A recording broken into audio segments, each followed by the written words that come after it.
All right, everyone, and we are back, and we're going to get started on our standard time domain performance metrics. So we visualize and we kind of see how our transfer function for a typical second order system, how the poles can be visualized in that S domain and S plane. So now we're going to define some of our critical metrics. So these are going to be all, and we're going to go through them, but let's look at kind of this type of response function for a second order system. So my system basically displaces and then it settles at some particular steady state value. So you can kind of think of that your spring mass damper system when there's been an input, right? So I have, my spring, my damper connected to my mass. There's some input or impulse or impulse function, but then and then it'll move, right? It overshoots, it undershoots, and then it stabilizes at some steady state position eventually. Now, I just want to kind of set that up because we'll look at and now define things now that we know kind of roughly what the system is looking like. So one of the critical, basically, time performance metrics that we need to control our output signal is our rise time. Now, the rise time, T of R, that's the time for it to rise from 10% of the steady state value to approximately, or from 10% to 90%. Now, that time, T of R, our rise time, can be calculated as just simply 1.8 divided by R omega n, if we know that value, right? Or we can tune that to basically hit our metrics. So we're going to be working back and forth between assuming we know what the system is versus having a rise time given to us and having to tune our system in order to hit that value. So that's that value of rise time. And then to look at it graphically, it's just the time that if this is 10%, let's say our steady state value is 1. So I go from 0.1 to 0.9 to 90% of that value. And then that would be essentially that rise time. Important to kind of figure out, we need to know what that steady state value is. So we'll see how we can actually work with that in a bit too. But remember this expression, that rise time 1.8 over omega n. Again, a lot of these, as I mentioned at the end of the last video, these are all empirical expressions. You can do this numerically. If you calculate it yourself for a specific value, you'll see differences, and it's just unavoidable. So feel free to calculate yourself. Feel free to use essentially these values. Again, I'm more interested in your process and trying to see how you're analyzing these systems rather than what that final value is. Peak time at which the output reaches its first maximum. So this is important, the first maximum. Because you see there's overshoots, undershoots, there's oscillations. So this TP would be the time it reaches the first maximum value. So make sure you do that. And that is just going to be pi over omega. So this is kind of what I've been talking about too, pi over omega. We need to be able to relate sigma, omega n, and our our eta, our damping ratio. So make sure that we're kind of staying on track with that. Fantastic. And I always do zeta and eta. I mean, and I think I'm going to use zeta in the notes. So just please ignore. I mean, I was never sophisticated enough to learn on the, some of these Greek symbols. Anyways, maximum overshoot, MP, is the percentage by which the output exceeds the steady state value. And that will be defined essentially as such here. So, and that's in a percentage, so be aware of it. So if this is my steady state value, that's the maximum overshoot, so it's just that basically delta here. And you can do that in percentage. The empirical expression, again, is related in terms of the damping ratio, as you see here. Settling time, T of S, is one of the harder ones to calculate. There's different criteria too. So it's time required for the output to remain within a specified percentage. It can be 1, 2, or 5%. It could be different for different values. But if we're doing a 1% criterion, we can basically approximate it as this. Now, what does the settling time mean? Basically, what's the time, right? And the TS would just basically be this entire time, but obviously you denote it here. You can imagine like an envelope, right, of 1.01 or 0.99, right? And that what's the time where we don't have any overshoots or undershoots, and basically the function is within this envelope. So that's kind of the key idea and the key expression there. So that's really, really important for us to kind of understand in order to work with. So those are our key specifications. You see how we can relate that to kind of some of our parameters. And I think the best way to kind of look at these time specifications is to actually do a worked example.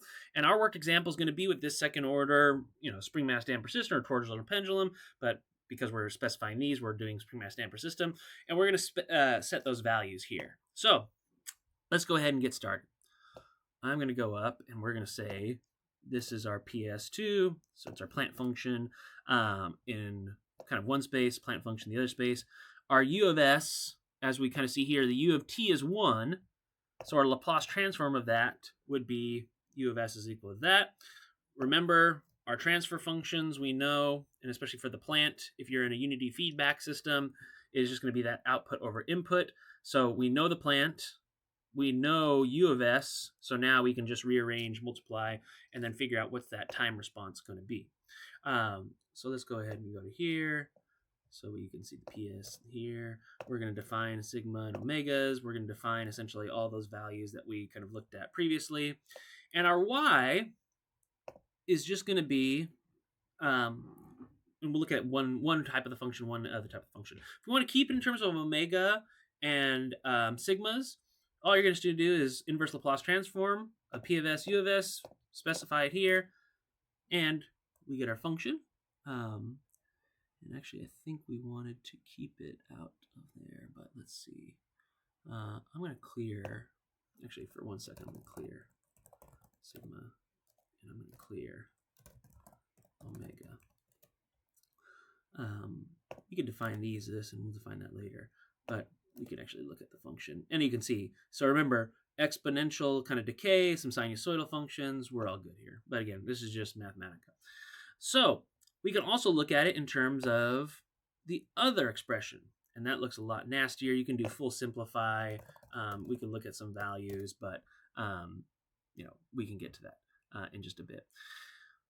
So that's effectively what we're looking at. Now, one of the things that you can do, and you can kind of verify, and actually we can see basically that peak value here, that 2 pi, that pi over omega. Actually, where is our, let's go back here.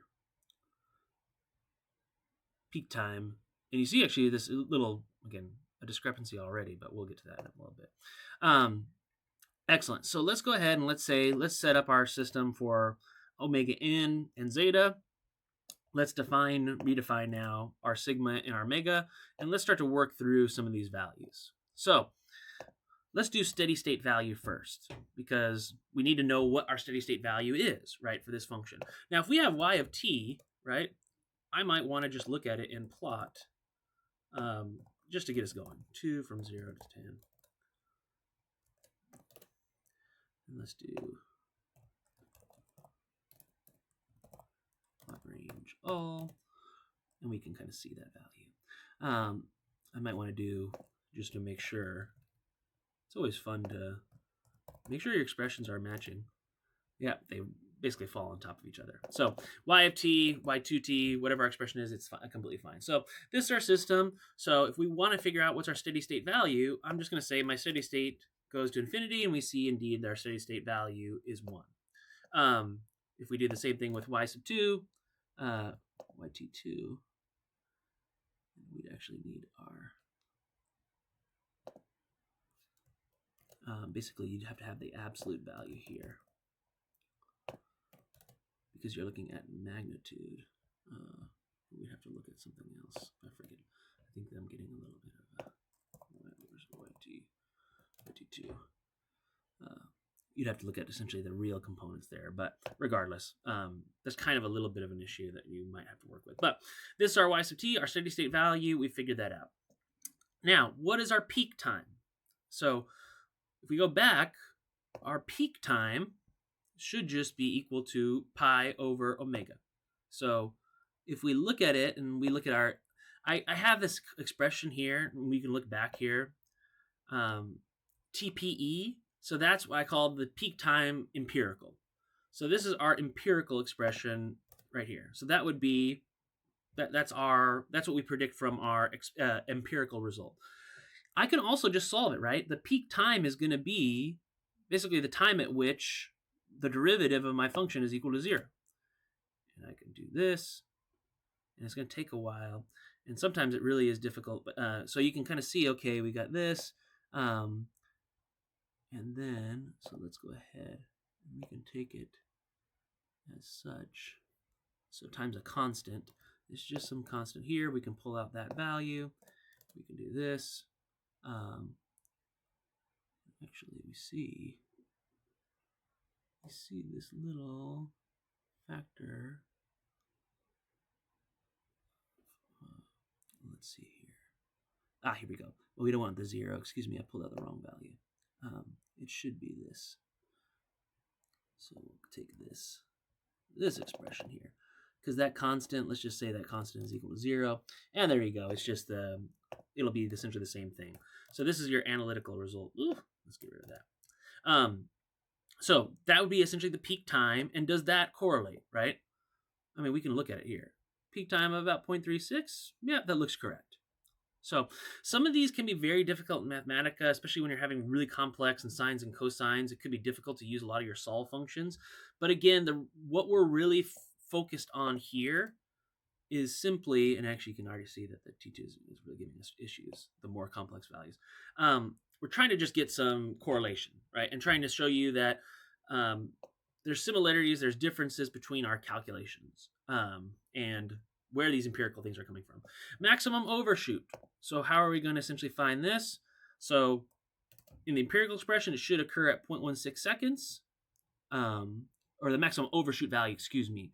So you see it's 1.16. So in order to calculate that empirically, or with our expressions, or analytically, or with our values, I'm going to take my y of t function. I'm going to set it to the time to peak, right? So this would give me the 0.3, basically that y-axis value, which is the 1.16. Now, to get the maximum overshoot, remember it's the difference. So I need to do, and if I want the percentage, it's going to be this minus the steady state value, which we defined earlier, divided by the steady state value. So that would be 16, and I can do that in percent as well. So, fantastic. Rise time. This one's a little bit more difficult to do. The empirical expression will give us 0.18 seconds from, again, our 10% to our 90% of our steady state value.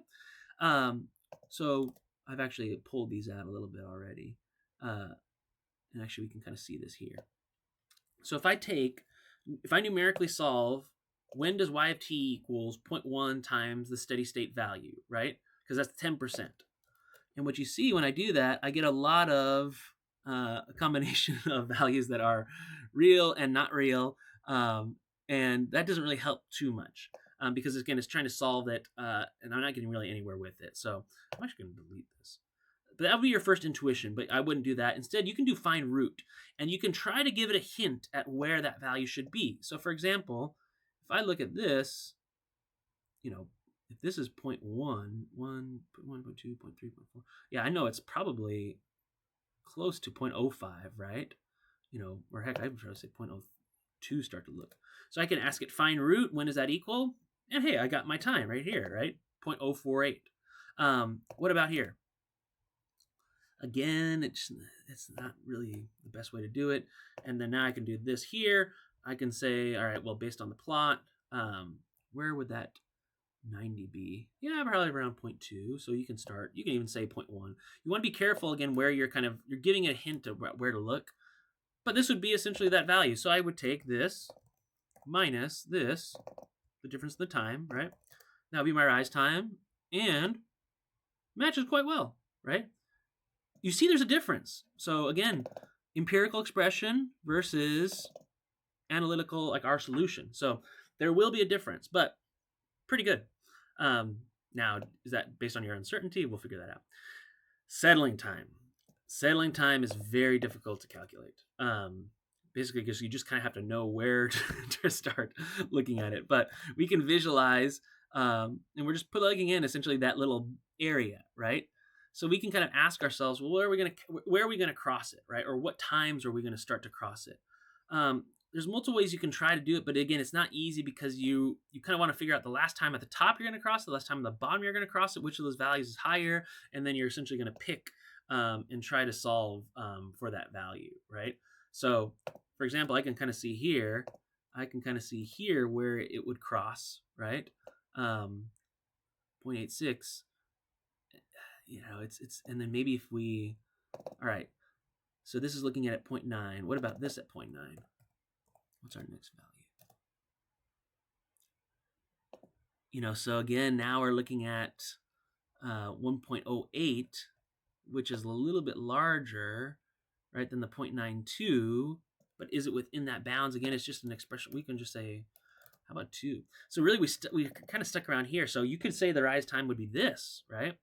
And you can maybe say the same thing around here, where, you know, oops, we're even, you know, again, is this a real value, or is it just kind of getting stuck, right?